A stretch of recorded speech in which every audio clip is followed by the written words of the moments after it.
record lang natin kung ano saan ang pasok ng mga tela, just in case na maputulan tayo.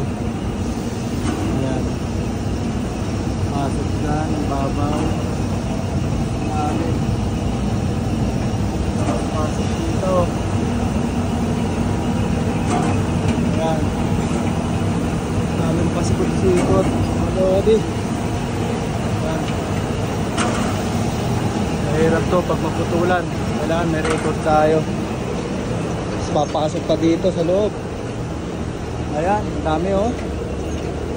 Kailangan alam natin kung saan tutungo yung tela. Pasok dyan, dito. Yan sa ilalim. Pasok doon. Mahirap pag magka-trouble eh. Nagdulo yan kasi. Tapos yung final check natin, pare-pares na lang naman yan eh. Ayan yung final.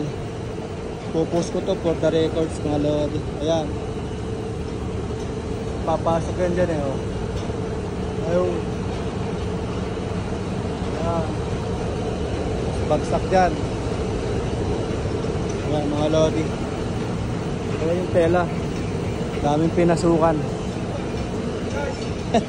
Ayan kasama ko.